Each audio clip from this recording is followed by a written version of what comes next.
Greetings, everybody.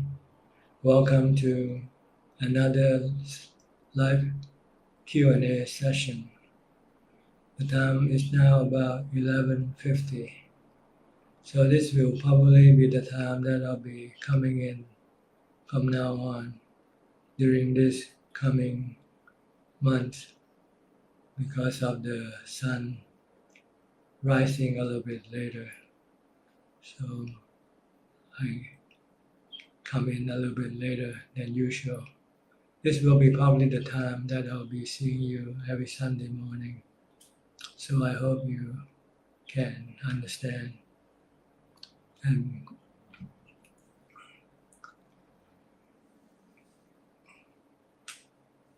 so we'll start with the comments that you sent in. Lee Yun Peng Satu, Eli Hassan Kunde Ajahn and all Kalyana Mitta, Wan Patum Napa Satu, Jampa Yang Chen, good afternoon. Pat Choi Chong Satu Satu, Patsy Chung Satu, Kenneth Tan Key Rock,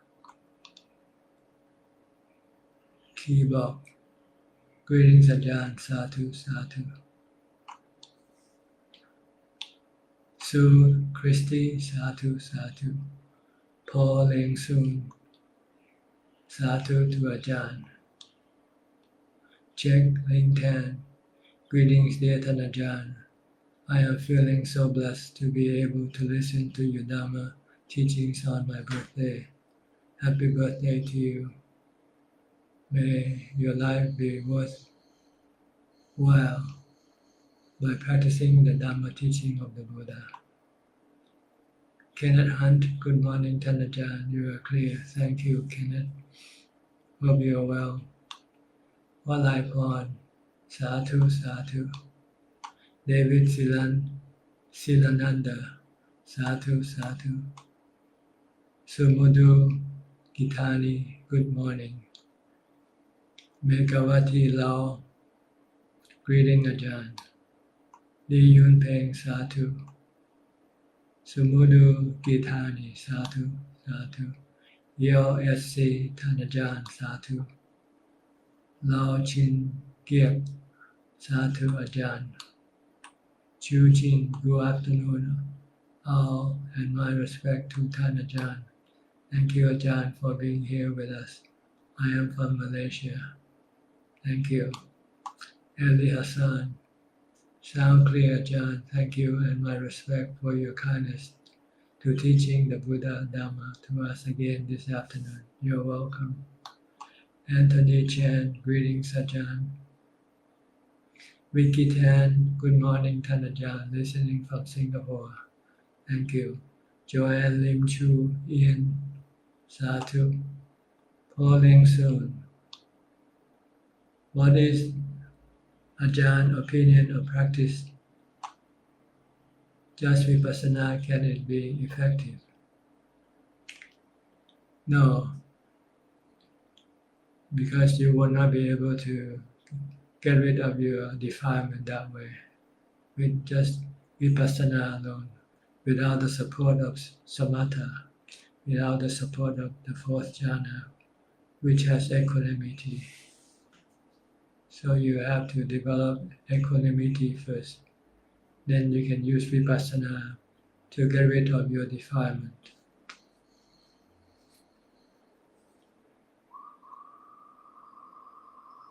Enilam, hi Prajan.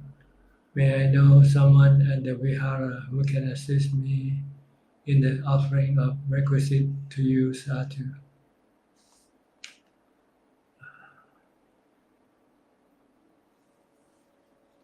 I cannot think of someone right now. So don't worry about that. Just keep on practicing the Dhamma.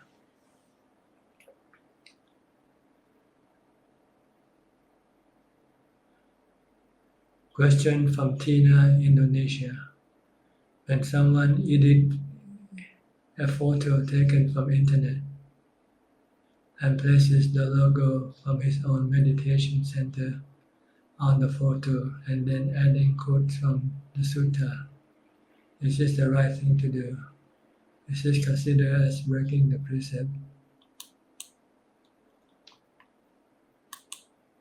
Can a monk or a person who is observing precept edit other people's photo and distribute them?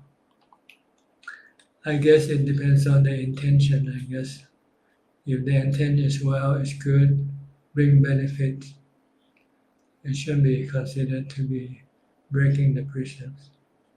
If the intention is to steal, to hurt other people, then this can be considered to be breaking the precept.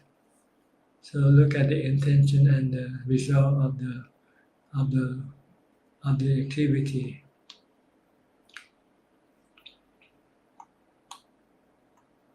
Polling soon.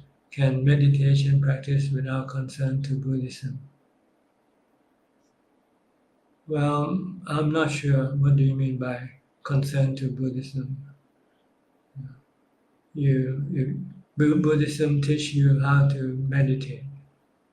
So, but I think there are other religion teachings that teach you how to meditate also.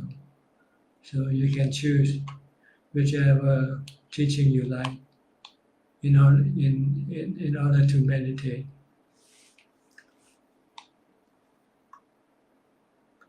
Hi, Ajahn. May I know someone at the Vihara? I think someone just replied to you.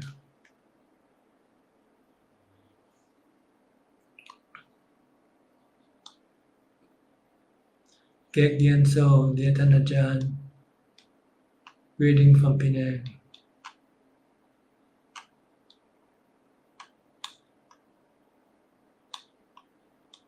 Colonel Kennedy, Wandami Ajahn, if let's say we do dana, offer $10,000 to a charity group or sasana project, but we don't really have good feeling about it. I remember Ajahn ever said previously, try higher amount of dana. In my mind appear, is it like try add one more zero behind, which means $100,000. Question Ajahn, does that mean we should work harder on a job so to earn more, to gain higher good feeling of merit? No, I don't mean by that. I mean that if you have the extra money and if you feel like giving 10,000 doesn't make you feel happy, then if you can afford $100,000, then do it. But don't go work just to get the money to give so that you can feel good, because this is not the purpose of dana. The dana is to get rid of your extra money, not to go earn more money to make dana. If you don't have the extra money, then you should do something else, like keeping the precepts or do meditation, which will give you better feelings than you get from dana. So you have to understand, giving dana means giving the extra money that you have that you don't need. Not to go work to get more money to give to dana. You work to earn money to make a living, but sometimes you make more than you need. Then you give the extra money away so that you won't be attached to the money, and also you will not have any greed for more money. So the purpose of dana is to get rid of your attachment to money and your greed for more money, and also give you a good feeling comparing to not giving. Giving will give you more good feeling than not giving money away. But if you cannot afford to do the dana because you don't have the extra money, then you should concentrate on keeping the precept and do the meditation practice, which will give you better good feeling than you would get from dana. Okay, I haven't finished reading your question, but I have to answer the question as it comes along. So if my answer already covered your other question, just ignore it. Okay, let me read more of your question. Does that mean we should work harder on the job? No, that's what I said. And let's say we achieve the 100,000 US dollar for offering in very near future. Does that mean the next target is to add one more zero again? No, like I said, the purpose is not to work to get money to give to dana. The purpose of dana is to give the extra money that you have. If you only have $10, just give $10 and finish. No need to go work so that you can give $100. But if you should be lucky and you get more money than you need, then the next time you can give more if you like. Is this wise to do so? No. The goal is to do less work so you would have more time to do the meditation practice, which will give you more good feeling, more merit. So the goal is to eventually stop working if it's possible and then practice full time in a monastery.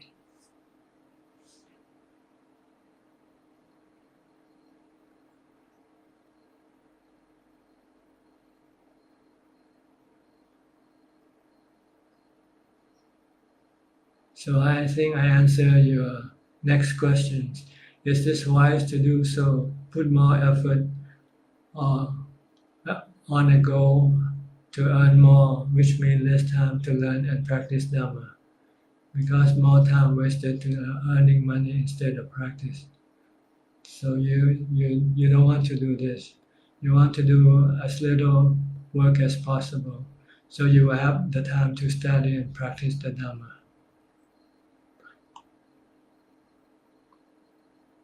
Hugh Nguyen, hello Ajahn. Can metta meditation lead to jhana or samadhi? I seem to get better results from metta meditation than breath or Bhutto, Kammatthana. Better focus, less wandering thoughts for a prolonged period of time. Thank you. If you should get jhana, you would have already gotten it from this practice. So if you haven't got it, it won't lead to jhana. Maybe it will help you to reach a certain level of calm to the point where you will be able to focus on your breathing. I think breathing meditation will lead you to jhana definitely, but other I'm not sure. It might help you to get to a certain level of calm until you are able to meditate on your breath, on your breathing. So I think maybe it's just a precursor or forerunner of anapanasati.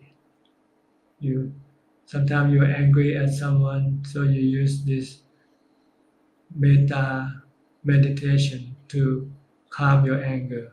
Once your anger disappears, then you can concentrate on your breathing. But it's up to you. If you think you can enter jhana from just solely doing metta meditation, I'm for it. Whichever method. But I have never tried it, so I cannot tell you.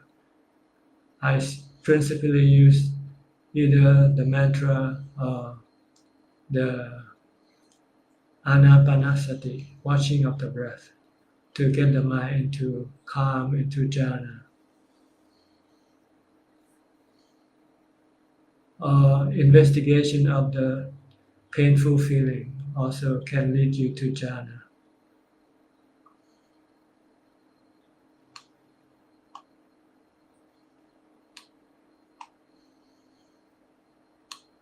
Calling soon. The problem of practice meditation is hard to achieve for jhana in samatha to proceed the vipassana. It's not really hard, it's just that you don't want to do it, that's all. All you need to do is stop thinking by concentrating on the mantra, or keep watching your breath when you meditate. Or if you're not yet meditating, you concentrate on what you do every moment of your waking hour so that you can control your thoughts. Then when you sit, you can concentrate on your breath, and then you will be able to enter into jhana. Ramsa Namaskaran Prajan Aranut Nui Dear Ajahn, this week I set up a schedule to meditate at least 4 times a day for 13 minutes each time. The first time of the day is at 4:30, and it's the most difficult for me because I'm not a morning person. It takes some time to fight with sleepiness before my mind will be in peaceful state. Could you please give any suggestion to fight with sleepiness? Thank you very much. I think you should do walking meditation first. Instead of sitting, get up and do walking meditation until your mind feel alert and awake fully. Then you can then continue with your sitting meditation.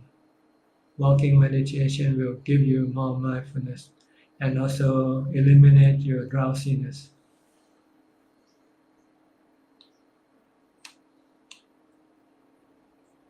Paramatam Parama Satu Satu. Li Yun Peng Ajahn, how to meditate or observing our mind. Attend jhana Satu. You have to watch your breath at the tip of your nose. Don't move the point of focus. Just keep watching at one point. Just know the breath come in and the breath goes out. You don't need to follow the breath inside or follow it outside. Just watch at the point of contact, which is around the tip of the nose or the area above your lips. Just keep focusing on that point and not thinking of not be distracted by your thoughts or any other thing. Just keep watching your breath. Falling soon. Can the realization of greed, ignorance, delusion be done in daily life? To a certain level, if you are mindful, when you become greedy, you should know. If you are ignorant, if you see things uh, as as permanent, then this is ignorant. If you think as being happiness, as giving you happiness, this is ignorance or delusion. Because everything is impermanent, they will give you suffering or sadness, and they cannot belong to you forever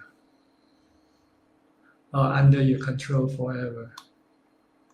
Li Yun Peng attend freedom of mind. I don't understand. What do you mean by this? Jenny Tan Chu Fung Satu Satu. Li Yun Peng, is it our mind originally is freedom? No, our mind has always been under the subjugation of the defilement. Our mind has always been a slave to greed, hatred, and delusion. Sento Fiandi, Vandami Bante, Namo Buddhaya. Irene Uy, good afternoon, Ajahn, Satu Satu. Nabiti Namaskara Pante.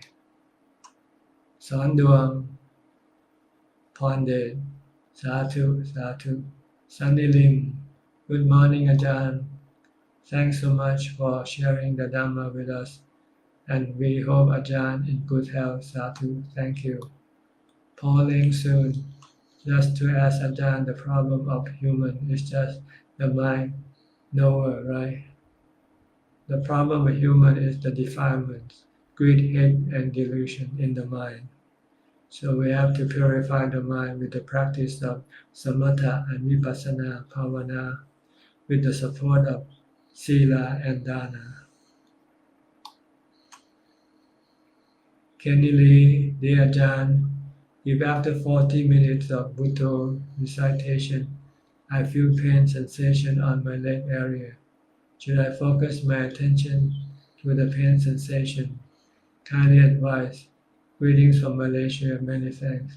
Now you should concentrate on Buddha only. Don't be distracted by anything else that comes up. Ignore everything is possible. Because if you are concentrated, if your mind is concentrated, then nothing can disturb the mind. But as soon as the mind becomes distracted, then the mind will lose its able to concentrate and its ability to withstand anything. So keep concentrating on your mantra, Buddha, Buddha. James Ong, Sadhu, Sadhu. Vicky Tan, when keeping a precept at home, are we allowed to take soy milk, almond milk, or coconut juice in the evening to curb the hunger? Thank you, Tanajan. You cannot take any kind of drinks that is considered to be food. And in our Theravada tradition, soy milk, almond milk are considered to be food. While coconut juice is not allowed as a juice because the coconut is too big. We can drink fruit juice that come from the size of your palm. Things that you can about the size of your palm, like oranges, apples, or can't think of the word. Small ones. You can drink the juice from these fruits, but not big size fruit like pineapple or coconut.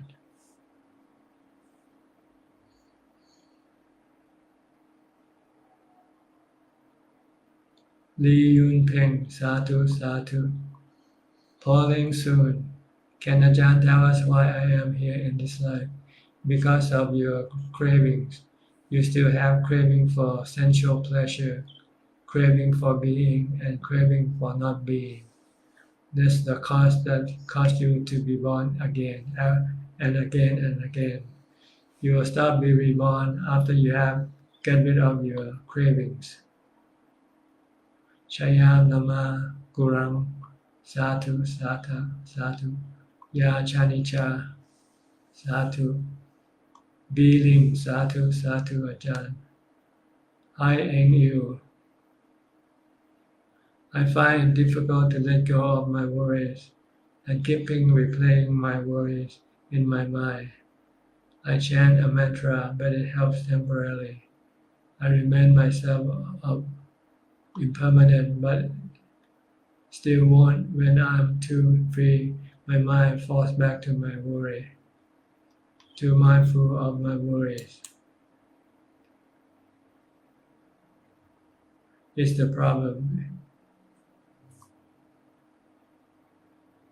Your problem is that your mind is not calm. So you have to calm your mind, then your worry will disappear.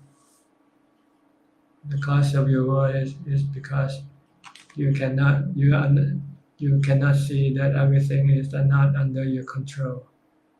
You cannot control things all the time. You might be able to control things some of the time, but not all the time. So when you know that you cannot control them, you feel worry. So you have to accept the truth that something will happen, and then there's nothing you can do about it. The only way to stop you worrying is to accept the reality. Whatever happens, happens. There's anything you can do. It's beyond your control. Like aging, sickness, and death of your body and other people's body. This is something you cannot control. It's gonna happen. You age slowly and you get sick from time to time. And then eventually you die. So if you can accept this and see this in your mind all the time, then you can get rid of your worries. Dui Han, good morning, Tanajan. This is Kyuyon. Once Ajahn Panya said crossing any boundary is painful. Why is that? Does it correlate to our parami? Is there any boundary that is sweet to cross? I think to go up the higher is painful, but to come down lower is not painful. Like to come down from the 8th precept to the 5th precept is not painful. Not like going up from the 5th precept to the 8th precept. This is more painful. So if you want to have cross the boundary that is not painful, then you have to reduce your practice. Instead of keeping the 8th precept, you keep the 5th precept, for instance. Instead of giving a lot of money, you give just a little bit of money. So it's not painful this way. But it doesn't develop your mind to a higher level. In order to develop your mind to a higher level, you have to keep moving up across the higher boundary. So it becomes painful when you do that. But once you got used to it, then it's not painful anymore.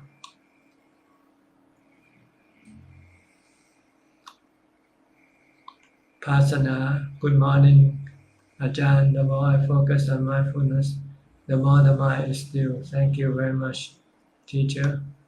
Pauling soon. What is mindfulness? Feeling and consciousness.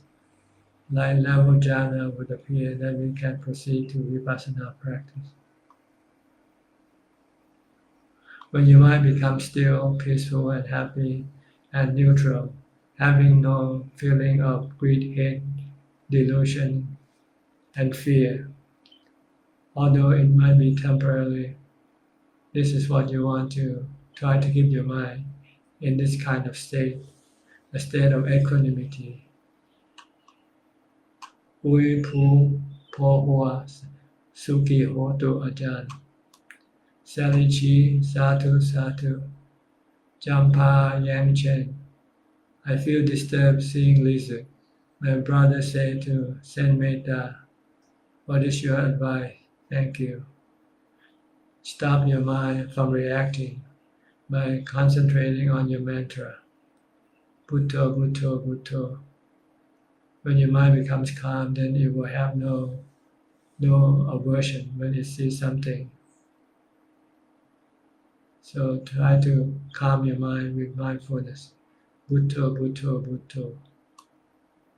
Desmond Lim, Satu Anumodana. Kenneth Hunt, dear Tanajan, a lot of scientific effort is seeking the origin of the universe. For the Dhamma practice, is this question important? Or do we simply accept we are here now and ignore the question of the origin? Yes, you should just ignore because it doesn't solve your problem. Your problem is dukkha in your mind. So you should concentrate on all of your effort in the elimination of dukkha from your mind by the practice of samatha and vipassana bhavana. All the other question doesn't matter because once you don't return to this earth, then there's nothing for you to find out anymore. So it's like seeking the wrong information to solve your problem. I think there was a parable in the scripture about a person who is being shot by an arrow, and the doctor or someone tried to help distract the arrow from the body and fix the wound. The man refused and said, I would like to know first who was the person who shot me and what kind of material this arrow is made up of. If you waste your time trying to find this information, the man will probably die of the wound afflicted by the arrow. So it's the same thing with us. We are afflicted with dukkha in our mind, and we have less time as we move along. we are running out of time. So don't waste your time trying to find other information that is not relevant to the elimination of your dukkha. We are lucky we have someone who already teaches us how to eliminate dukkha from our mind. So we should just concentrate on this elimination of dukkha by the practice of dana, sila, and bhavana.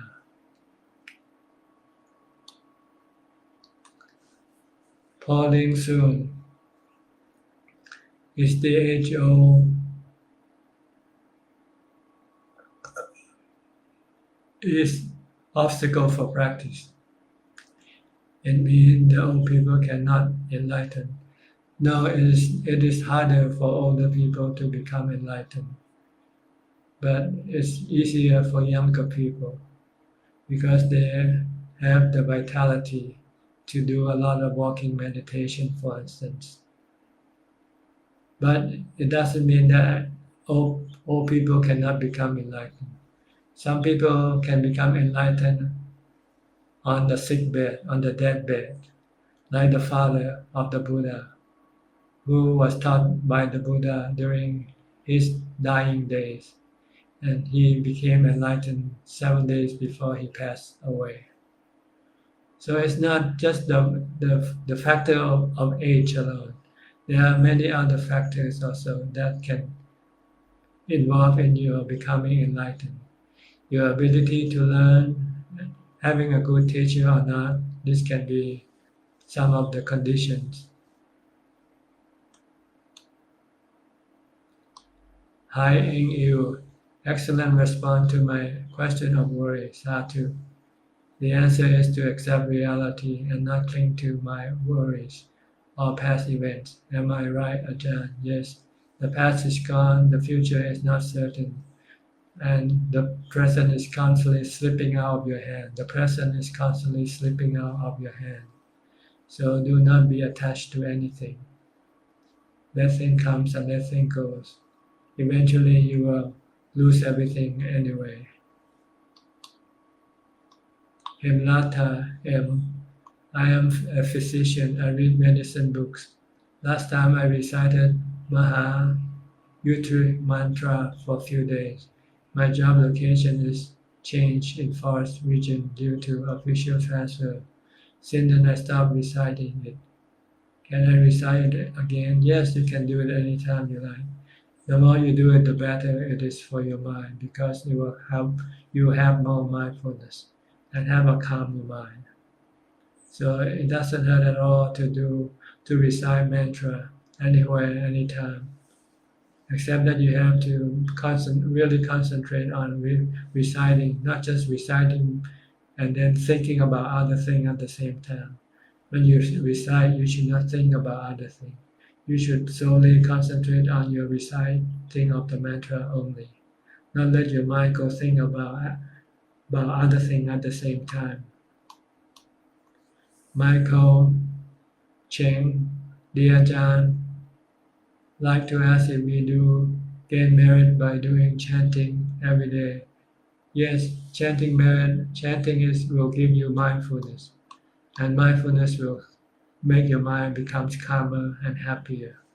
This is merit. Merit is happy mind, good feeling. Falling soon. That is the time practice meditation. I come across cockroach. What does that mean? Doesn't mean anything. Anything can happen when you meditate. So just treat them all as anicca, dukkha, anatta. They come and go. You cannot control them. Anthony Chan, but Ajahn, what is a lot of money during dana? What is a lot of money during dana? An advanced practitioner earns 1,000. Not wanting much in life can easily give away 100. And a not so advanced practitioner earns the same 1,000, lives an expensive lifestyle, feel pain giving even 10 or 20. Does that mean that the one giving just 10 or 20 has more merit because it's more painful for him, Sadhu? I don't think so. It's just that he cannot afford to give more because he spent more on some other thing. That's all. And it's painful because he doesn't want to give. He give to other thing. He doesn't feel painful because the other thing is something he likes to get. So it doesn't mean the more painful you give, the more merit you get. The more happy you give, then the more merit you make. If you give 10 or 20 and you don't feel happy as giving 1 or 200, then giving 1 or 200 will make you more happy. If you feel painful giving, it means you have attachment to your money. You don't want to spend your money. You don't want to give money on dana, but you are happy to spend it on yourself. So it means the person has no parami, has no ability to give. The person doesn't like to give. Every time the person has to give money away to charity, he feels painful. Dai Ban Chang, Satu, Satu. Falling soon. When I am calm, mindful, with joy, still I just stop, concentrate to breathing. But nothing thought come up to my mind when I observe. Why can Ajahn tell more detail? If you are mindful, then you don't think more, that's all. If you are not mindful, then your thought will start coming in. So mindfulness will stop your thought. Joe Wolf 4. Dear Ajahn, Joe Wolf IV. Dear Ajahn, how fast Ajahn enter jhana on every new session of meditation? What object do Ajahn contemplate on before entering jhana? Does Ajahn enter first, second, third, and so forth? I'm sorry, this is a personal question and I would prefer not to reply to you. I think you should be more concerned about yourself, how fast you can enter into jhana, than worry about what other people enter into jhana, how fast they do. So I'm sorry, I don't answer personal questions. Sagar Barua. Good morning and Bandana Prajan. Sometimes I understand that what I am thinking is not right, but I cannot stop it. If I try to stop it or try mindfulness practice, my mind becomes more chaotic and gives me more pain. It will be very helpful if Venerable One can help me. Yes, you can think about some other thing. When you think about bad thing, then you should think of the Buddha, Dhamma, and Sangha by reciting Buddho, Dhammo, Sangho, or by chanting Iti Piso, Bhagava, Araham, Samma, Sambuddho, Vichajarana, Sampanno, Sukhato, Lokavitu. Chant the triple gems again and again until your bad thought disappear. You cannot force it to disappear, but you can leave it alone by concentrating on chanting or reciting the mantra. Then your bad thought will eventually stop. Every time your bad thought arises, keep chanting, keep reciting the mantra. Kwan Li Man, dear Ajahn, with respect. Last Tuesday during Zoom, a Vietnamese devotee was mentioning that she is going for a long retreat. Is the name of the place Wat Pa Sala Noi by Ajahn Nippon? I think so. I think she is also in this meeting right now. Maybe if she hears this, maybe she can reply to you. Kyuyon Duong, are you still around? If you're around, can you please confirm this person's Kwan Li Man question, the name of Wat Pa Sala Noi by Ajahn Nippon? I think this is the right one, Ajahn Nippon. At จังหวัดเลย province Thailand วัดป่าสาระน้อย Hemlata M, how heart and mind are related, they are the same thing. The heart and mind are the one thing, but they do have two functions. One thing and the other feel. When it feels or know, we call the heart. When it thinks, we call the mind. But they are the same thing, one person with two or three abilities. The mind can think, can feel, can perceive, and can be aware and know. These are the function of the mind. Pauline soon. Any different that we are learning the meditation practice from layperson and monk? Well, as a general rule, monks should know more than layperson, but there are exceptions. There might be some really intelligent layperson or able, enlightened layperson also. So you cannot just merely say monk or layperson. Just look at the teaching, whether it's good for you or not. Whether it's come from a monk or from a layperson doesn't matter. If the teaching can help you advance in your practice, then it is good. Not because it's from a monk or from a layperson. Andy May, Namaskaran Ajahn. I try practice meditation daily for almost 2 months now. Every sitting has different experience. Okay. Yes, you cannot expect it to be the same, but the goal is the same. The goal is to have the mind becoming calm and have equanimity and happiness. This will be the eventual goal of your practice, if you ever get there. Question from Tina, Indonesia.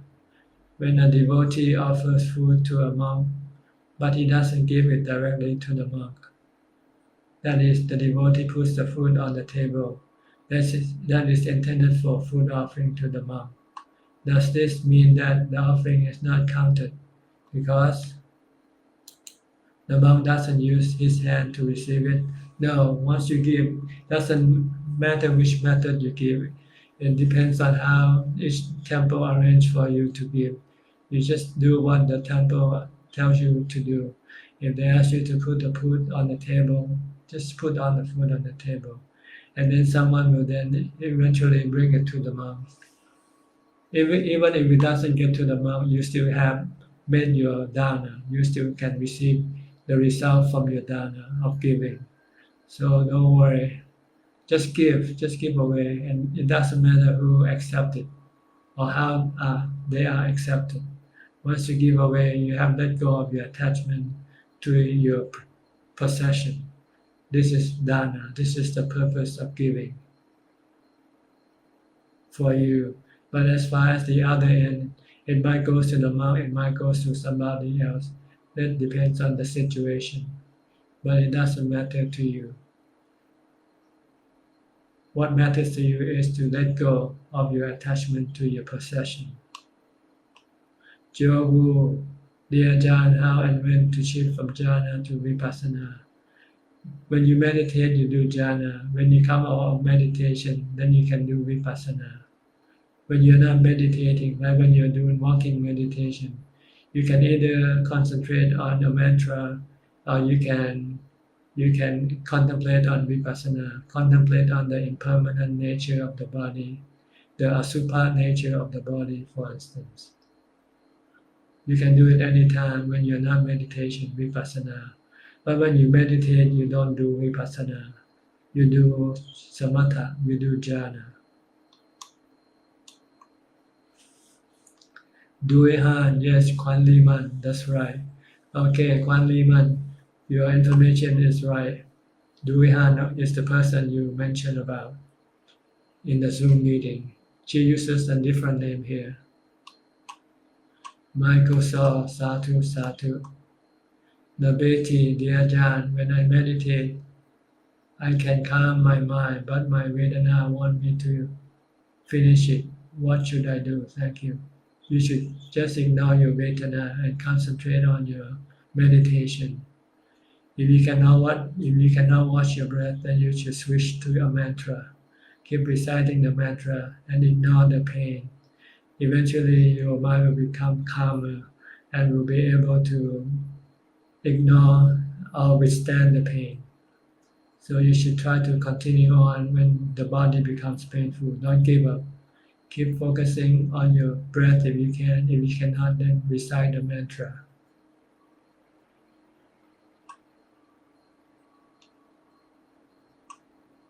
Andy May, during meditation, my body trembling, followed by lighter body and calmer mind. Feel shocked a bit, but I continue on Bhutto. What is this state? It's just the mind acting. That's all. No need to worry about it. Just keep focusing on your mantra, and eventually you'll get to a calm state. It's like rocket or spacecraft return to Earth. It has to go through what you call a period in which it has friction with the atmosphere. That's when the spacecraft burn up. The same way when the mind enter into calm, it goes through some of this quick state of mind, state of activity, mental activity. Just ignore it. Doesn't matter. Kwan Lee Man, thank you. Dui Han. Kwan Lee Man, thank you, Dui Han. How do we apply if want to go there? Is it okay if cannot speak in Thai? Okay, I hope someone, Dui Han, will be able to give you the answer. Pauling soon. I do come across people say when meditate, unseen being like to come to ask the merit, right? Not usually, It's just a belief, that's all. So don't worry about this thing. If they come, you won't know it anyway if you don't have this special psychic power. So you don't have to worry. Just keep worrying about your meditation practice. Mimi Te Bina Satu Ajahn.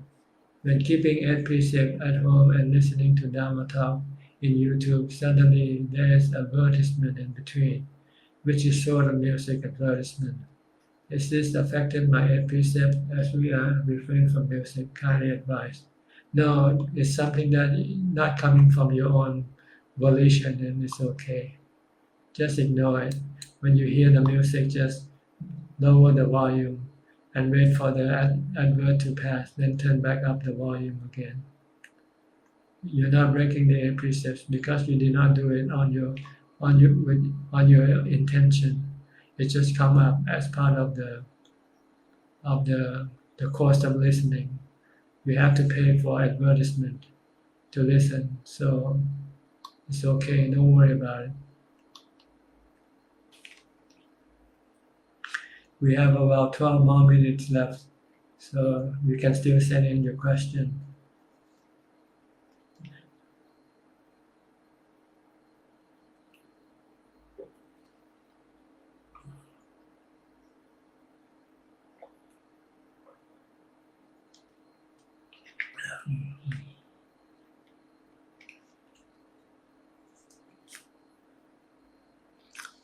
My reply to your question may not be an absolute answer.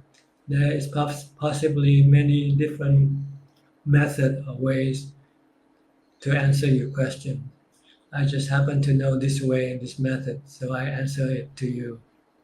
But if you hear it otherwise, then you have to try it, that's all. Whatever you hear, you have to try it out for yourself to find out whether it works for you or not. Maybe it's the right answer, but you're not doing it properly. Or maybe it's a wrong answer. So please be circumspect. Don't believe wholeheartedly without proving it on yourself.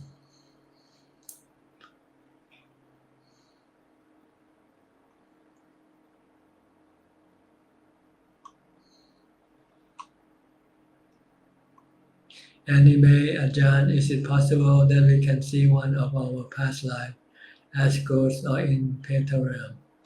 I don't know. You have to do it yourself to prove it to yourself. It's not important to know this thing. What is the previous connection meaning for somebody that this life they become brother and sister or husband and wife? Can Ajahn tell? No, I cannot tell you this. It's the working of the law of karma. Thai saying Hin Ajahn, may I know how can we know when we are meditating whether we are in deep meditative state or we have actually fallen asleep? Thank you. If you're still aware like you are aware right now, then you're still meditating. And you're aware that you're not thinking, that you have a happy feeling, that your mind is neutral, having no love, hate, fear, or delusion, then this is meditation. But if you know nothing of this thing, then you are sleeping. Duihan, Kwan Liman, answer to Kwan Liman from Duihan. You can PM me, we have to seek for permission. No speaking Thai is not a problem. For me, sometimes I feel it's a plus. Okay, Duihan, Kwan Liman, just send her a message and she will tell you what you want to know. Chuk Boy Lo Satu Satu. Eli Hassan, thank you Ajahn and Kalayan and all Kalayanamita. Stay safe and keep in practicing Dhamma and daily life. Thank you. Adeline Chin, Satu Satu. Kim H. Chua, Satu. Anilam, Satu Satu. Lily, Satu. Jobu, thank you Ajahn. Simon Yu, Satu. Pauline Soon, thank you so much Ajahn. Teaching and help us solve our doubt.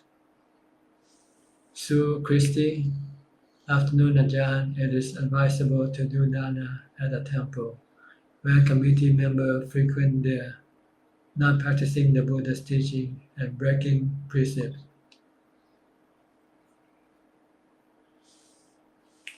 If you don't feel good about giving to this committee, then you should look for other committee. Maybe it's better to give to people who has more sila, who keeps the precepts, who can be honest and not using the money in the wrong way.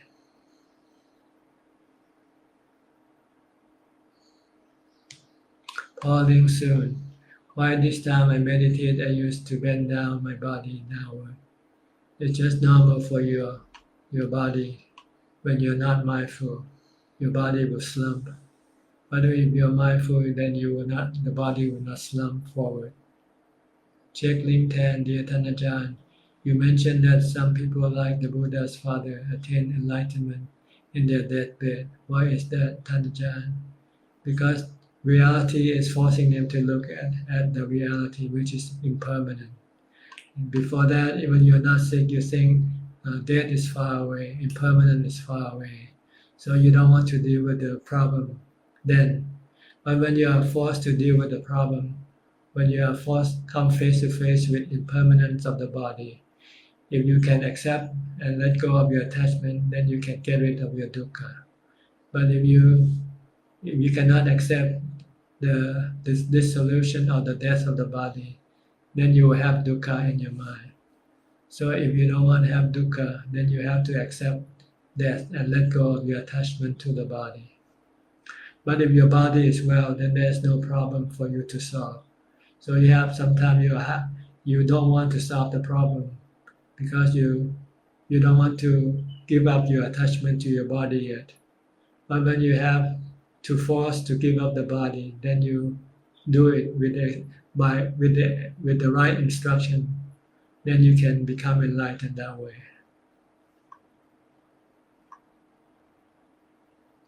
Himlata im, how to develop our wisdom. Keep thinking about impermanent, suffering, and no self on everything. Everything is impermanent.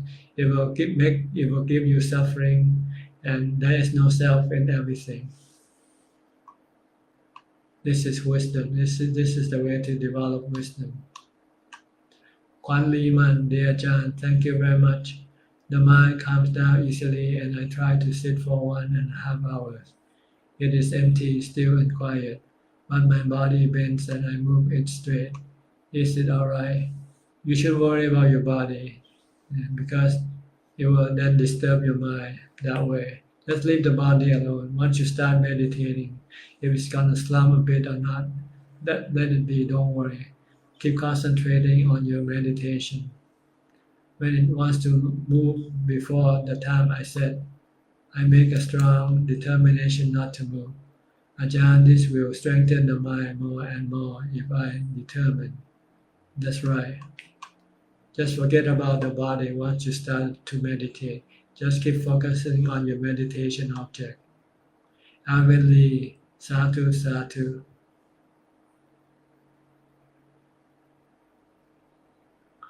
Jenny, CN Jim, Kim, sadhu, sadhu. Eileen Low, thank you, Ajahn. Tae Sing Hin, thank you so much for your answers and guidance, Ajahn. Sadhu, sadhu. Anime, Ajahn, during meditation, sometimes I don't want to stop, but I need to stop to run errand.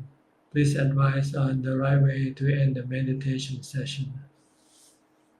Well, when you do meditation, you should have it open and do not have a time to force you to stop your meditation.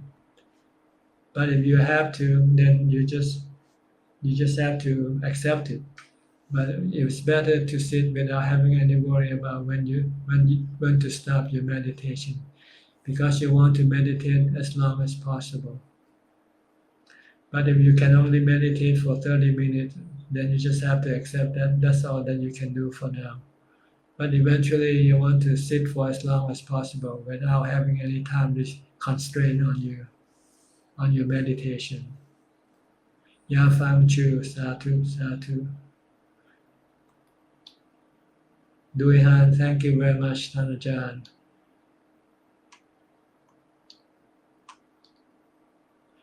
Mimi T. Vina, thank you very much, Ajahn. Anime, thank you, Ajahn. Checkling Tan, thank you so much for the phenomenal answers and your absolute beautiful Dhamma teaching. You are welcome. Lily, how to improve samadhi while meditation? By concentrating on your mantra or concentrating on your meditation object such as your breath. Keep concentrating. Don't let your mind be distracted by anything. Sawante, Sadhu, Sadhu. J. Chudasama, Sadhu. Christine Lim, thank you for today's teaching, Ajahn. You're welcome. Okay. Well, looks like that's about it for today. We're about 58 minutes and a half, 1.5 minutes left, and nobody is sending any more questions. So I think it's time for me to end this meeting. Thank you very much for your participation. I hope you have learned something and help you advance in your practice. In the meantime, please be safe, stay safe, be healthy, be mindful, and keep on practicing the Dhamma. And I'll see you again next time if nothing happens to me before that. So for now, thank you and goodbye.